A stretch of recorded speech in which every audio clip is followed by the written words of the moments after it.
Image Paodam miyeng tabiri basingbu Surbala na kurumjari ngasigi maruba pau pizari. Micro, Small and Medium Enterprises Nipumathoida Chief Minister N. Birena Emergency Working Capital Finance yenthokre. Kakching Kendragi MLA Y. Shuchandrana Kakching Kendrada hangdokliba quarantine center sing ingsinkre. Loinana Indian Coast Guard Chief Ani ngasi Defense Minister Rajnath na commission tawkre. Pamuchakhay na pizari. COVID-19 pandemic amasung leibak senthuna lockdown tawkhibana maram oiduna senthungi fivam sokselakliba asi phagat hanabagi pandamda Prime Minister Narendra Modi na lauthokhiba lupa crore lakh kungi economic package adugi madung inna Chief Minister N. Birena ngasi Chief Minister gi Secretariat ta pangthokhiba achamba thoram amada state asigi Micro, Small and Medium Enterprises MSMEs 41 da Emergency Working Capital Finance yenthokre. Selgi tengbang adu MSME sing mahausagum thabak tawnanaba State Bank of India amasung Punjab National Bank ka khusamnana punna yenthokibani. Ahum just after America aduga China ki mathakta bole 10% GDP the economic package mas maina tawba hai masisi akhui mathakta country amani mang amukta India ki history da tawba yamna steplos soba adugum khongchang amani ani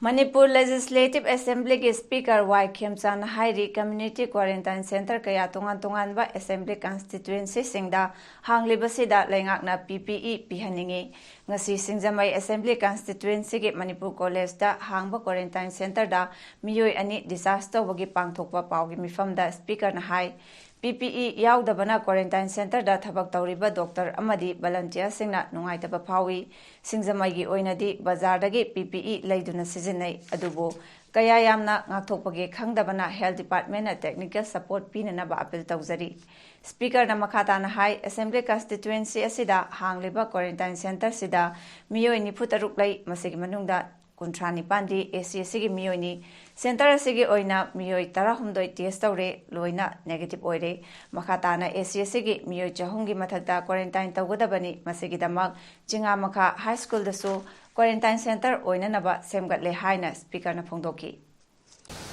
technical support si khara phajana hena section na yenga pianingi even anaba yore khwang na ba khotpa pos adi imungi mi su sangba yade haramna posi pukhatare adi akoi volunteer sing pukhat pitame akoi volunteer sing su sek tawdriba 19% ni khangriba amugi pot pai bisi adu hangoi bam thok dabni so adu aidu da PPC PPM thoi haibadu sagi salang no mayam lebni na koi kanogi wena di si center sigi wena di koi market ki khar lai but market ki lai ba posi adi Union Health Department of Masi approved to su khangdi and Masi kitang swagi parsima I section throng Health Department local hanjani ngasi disaster khiba miyoi singna quarantine center fajana yengsin biba amadi fajana tawbibagi dama speaker bu thagat ba phongdoki Kakching Assembly Constituency ki Quarantine Center Establishment amasung Management Committee ki Chairman oiriba MLA Yengkhom Suchandrana ngasi Kakching Kendrada hangdokliba Quarantine Center sing amadi Quarantine Center hangdokpa yaba mafam sing koina chatuna yengsinkre MLA Suchandra Deputy Commissioner Kakching Valentina Arambam SP Kakching Victoria Yengkhom ADM Moirangthem Kapajit Medical Staff sing atai kayaga loinana Grace Cottage Academy Kakching da Hangdokliba Community Quarantine Center Padmaratna English School Kakching da Hangdokliba Institutional Quarantine Center yengsinbaga loinana Kakching amasung Sorada Quarantine Center hangdokpa yaba mafam singsu yengsinki yengsin khongchat aduga mari lainana MLA Suchandrana phongdorakpada quarantine center sing asi khara matai oba mafamda thamba pami masi hai haiduna mapaldagi laklaga quarantine center da leihaliba singbu lana khanbagi wafamdi nate miyamnasu makhoida chingnaba hantana khanbiba tawbiganu amaromda Kakching Higher Secondary School da wabagai kendragi quarantine center ama hangnaba thorang tawriba asidi yaningde mafam asidi mayamgi chathok chasin tawriba lambiga naknaba loinana Kakching district ki maru oiba office mayamsu akoibada leibana atopa mafam amada hongdokhanba pami haiki Mapalda lairuraga mayumda halakpa khudingmakna quarantine center da hana soidana laibiu masi makhoi masagi imung manungi amadi laiminariba miyamgi yaifanabani quarantine center da lairi haiduna wakal nungaitaba khanbiganu matam khara pothabani haina lobiu COVID-19 test tawduna negative oiraba singdi numit 13 ni mayumda home quarantine tawraga laibada miyamna makhoibu chingnaba nungaitabagi wakal poktuna sawningba tawbiganu haiki Negative or potula lekai the song for the Heta Bab and the Purga, a quiggy, Lana Sandopa, the frightened to work in bit of story. Negative with the negative with a Kangu Yar Potuli, you the quarantine or legislation now. Are negative with my arms, the sing arms, who told the Lekan singing of me. Sin was a problem over. Karakitan sing never. Are a pora positive organ of hospital guitar. Atai kharaga singnaba makhaidana thorpoga quarantine center legisnu Grace Cottage Academy Kakching da hangdokliba community quarantine center da laiba singidama Kakching Municipal Council ge ward number 8 ki councillor Morangthem Ina Khunbi Devi ward asege ward development committee member sing Thokchom Pisak amasong Thokchom Surjitna Lanai Sel Puthoklaga ward development committee gi miyoi singa kusam naraga ngasi alu achathau tilhau thum hawai sarap amadi dustbin mari mateng pangkhre polam sing adu ngasi center sida laktuna Kakching Assembly constituency ge quarantine center management committee gi chairman oiriba MLA Yengkhom Suchandra da sinaki asumna pukchal chauna quarantine center da laiba singi damak mateng pangbirakpagi damak thagatpa phongdokpaga loinana thabak khudingmak government khaktada inthokpagi mahutta lanai miyoi sing luk singnasu angam mateng pangbiu haiki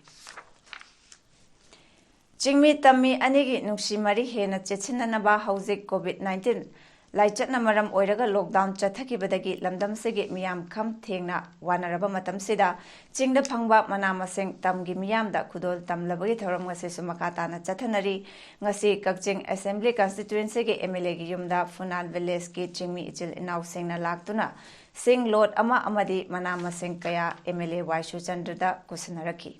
Ngasigi thoramduda Kakching Municipal Council gi Chairperson N Sanjit Kumar Vice Chairperson amadi atai councillor sing joint non-government volunteer organization Jangbo Kakching gi thongmi sing saruk yaki Jingmi ichil inaw singna sing amadi ensangna pi khusanaramba aduda MLA gi maikaidagi su Funal Khunja sing gi damak cheng bag taru hawai mangal bag ama achathau box ani khusanaki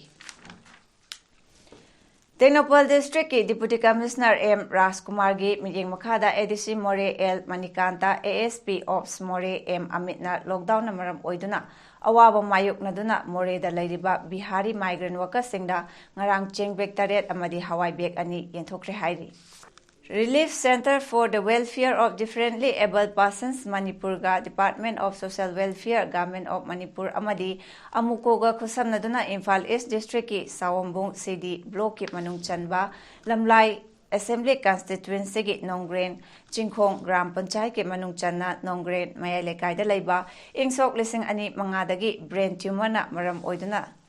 Tabagi Sakti, Chatpagi Pangal Khara Watlaba Amadi Ubagi Sakti Watlaba Hizam Jibanda Relief Center for the Welfare of Differently Abled Persons Manipur gi Maikaidagi Hearing Aids Grass Amadi Relief Materials Sing Kusinakre Kusinabagi Thoramaduda Center Asegi Rehabilitation Officer Karnajit Khoibam Amadi Amukogi President PH Nando Luang Sarukyaki Nongren gi Akoibadasu COVID-19 gi Awaba Kharada Oirabasu Koknaba Haiduna Yum da Chatuna Differently Abled Persons Singda Relief Materials Sing Mateng Panglamki Forest Department amadi Revenue Department ki jurisdiction khangdoknaba lam demarcation tawba hokre ngasi Langol Ningthaugi akoibada lairiba lamsing forest department amadi revenue department gi jurisdiction khangdoknaba lam demarcation tawba haukhibada mafam aduda khundariba miyosingna pendaba amadi nungaitaba phongdorakpaga loinana coronavirus covid-19 gi luraba matam asida mapan thokpa yaroi haina lauriba tanja asida revenue department amadi forest department anina joint demarcation tawbasi yaningdaba phongdorakpaga loinana demarcation tawribasi lepiu amadi tawbiganu haina government ki pukning chingsilakli ana ayak phatta nungda laina tina langon ne sandola aba sidi sarakar gi daitane kadai da nung sibiri no ba akoi bo cheng chak pamjadre cheng chak chu bibi rano karimta cheng ju pamjadre akoi laibam chabam khangdana sumai na ngahak laitana ngachi ga thana mari rak chure mamang da sumayam taw kare adu mamang da tawgi bodo sumai na pibam chadana tawbodo thingna de handak ki sidi kanna chira ba tanja ma pan thok kan hoiba tanja sida ngahak laitana onbam on ba lai on da ya de on gi dang ne sarakar gi akoi di hukum ne na haiba mawong je akoi yamna mi pai jai chi tawbi ga no Manipur state ki mapan state singda lairiba Manipuri sing tha segi me gi tang 16 da Punjab railway station dagi Manipuri chamapan ga kunthani thoi puduna lakhiba Shramik special train asi ngasi numidang pung 3:45 rom taba matamda thungkhre thunglakhiba train adugi passenger sing adu district wise train dagi kumhallaga hand wash social distance amadi screening test tawraba matung sem saduna thamliba food packaging sing pizaduna magi bus singda chathanki Chatnabi matung ina ipa ipu singna thambiramba pamlong ni haiduna chahi kayagi mamangdagi pamlo uduna lakhraba mafam amada lambung khunja sing fauthabagi thabak chatharingai manung amadi yumlomda hanjilakpagi matamda mantri pantha villager sing ni haiba chingnaba kangbu amana makhoiromda nomai pangkapta kapsalaktuna aki akhang thokhanbada natana nupi anibusu aso apan nanghankibagi thogdokta chenabasing phaduna cherak pibiu haiduna ngasi Chandel district police station manung chana leiba lambung village ki LP school ground da nupi mayam curfew laina kalen nungsa marakta thoklaktuna darna tawkhre nupi sing duna placard ta district administration DC SGO SP OC justice tawbide we fight for our right we don't want commando in Chandel arrest the culprits haibana chingba placard sing sizinaki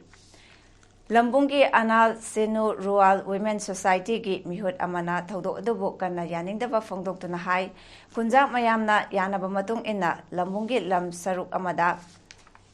haukiba Monday-da fautaba chatpa matamda mantri pantha kunjak mayamna police ka manaraga ekhoibu mafam asida thabak suba yaroi haina tanthokpiramki haiki ngarang mi 13 da amuk fauna chingba maru marang kaya puduna thaba chatlubani lambung ahal laman singna khut hanba yaroi khutsu khulai amata paiba yaroi haibadagi aikhoi mayam chatki lofam yobada mantri panthagi khunja mayamna prayer mount hairiba mafam sida sentry tawduna laiba thengnai adubu aikhoina makhoida wahai amata haiba karisu leite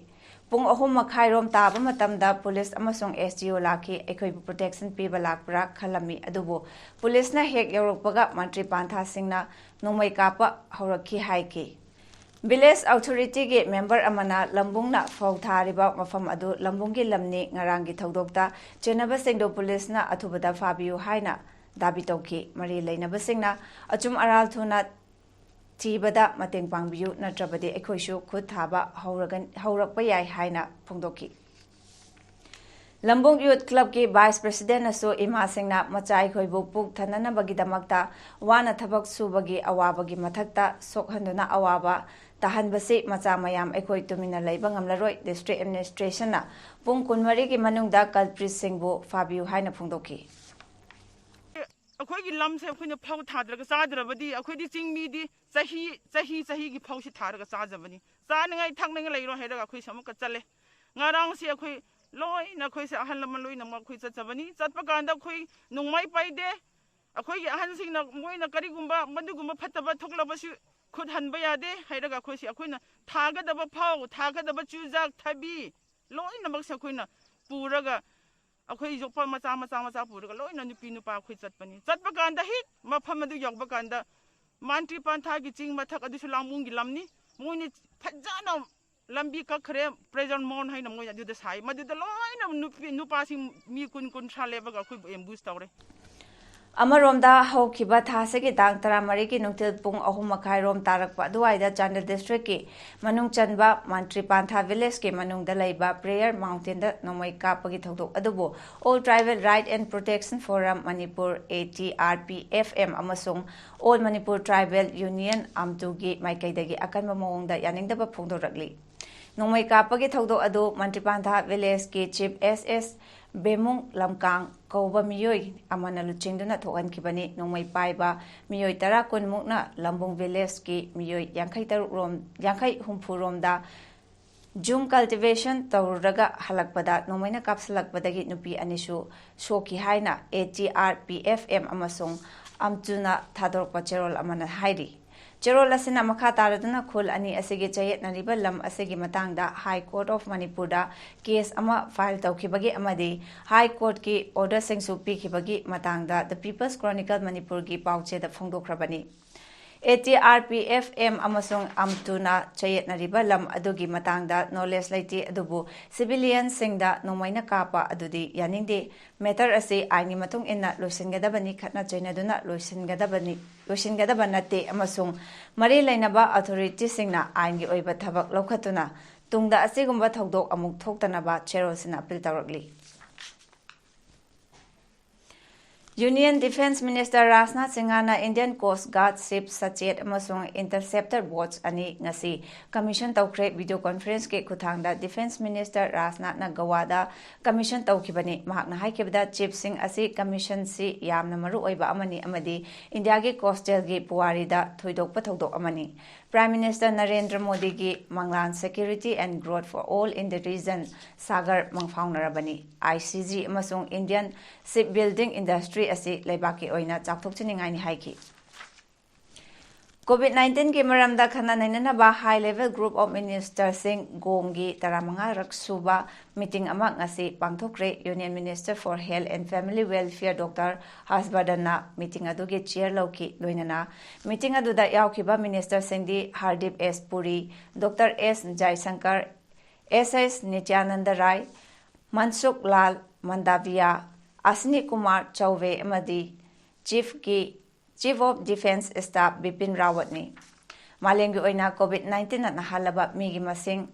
lak nifunitoy lising nifunipan chahonga marifumapani sikibana lak ani lising marifutara mari supna nifutarukni masi chada taruk dasmik mapan anini India gi oina COVID-19 positive case lising marifumathoy Chamapan Mariputarani, Sibana, Lissing Aniga Chatruk Nifumapani, Masi Chada, Ahum Dasmik Ani Ahumni, Fakibagi Masingna, Lissing Kuntaret, Chamapan Kuni, Indiagi Apunbagi Chada, Mariputara Mapandi, Municipal Area Kuntrada Lay, Lebak Manungi Tungan from the gate, Mioikea, Madi, Mapale Bagdagi, Mioi, Mayam Ama, Maramdamda, Tunglarabani.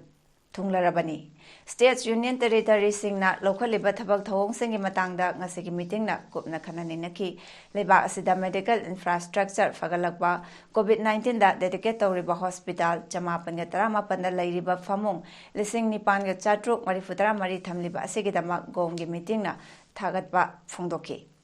COVID-19 Health Center lising aniga supna kuntra taruk COVID Care Center lising mga chartet kuntramapan ICU pamong lising kumapan chartet supna ama isolation pamong lak mga lising tara mga chani yangkai amadi critical case ki oina pamong lak ani lising humputara taret chamriga kumapan thamduna COVID-19 ge anabasing layengli center na mask lak marifuga mariga lising kunithoy amadi personal protective equipments PPE lak nifutaret lising marifutara nipanso State Union Territory singda pikre haidi Lockdown na maram oiraduna tungan mafamda chathok chasin tawba yadaduna lairiba lai khurumba chatpasing lamkoibasing mahiroising amadi atai miyoi kaya mayum lamdamda punana bagi pandamda me ama Labor Day numita Indian Railways na Shramik Special Trains mari chen bahukibani ngasi numit 15 suba numitadi adugumba Shramik Special Trains lising ama hena chele Miyoi lak aniga lising tara hena mayum lamdamda Shramik train chamagani fumangana me tara marida miyusing asi purakibani. Ngasi fawbada miyoi lak tara nitho hena maramdamda purakre haidi. State government singa e pau phaunaraba matungda railways na Shramik special train chahum pawba nungtigi cheli passenger singna train kakatringaida Screening fazana tawi train ki khongset manungdana free meal amasung ising piri. Aroibada maroiba pau amhuna pizari. Micro, Small and Medium Enterprises Nipuma Thoida Chief Minister N. Birena Emergency Working Capital Finance Yentokre. Kakching Kendragi MLA Y. Shuchandrana Kakching Kendrada Hangdokliba Quarantine Center Sing Yingsinkre. Loinana Indian Coast Guard Chief Ani Ngasi Defense Minister Rasnat na Commission Tokre. Ngasi Gidamakta di Paodam matang sida loizare miyang tabiri basingbo amukana kurumzari.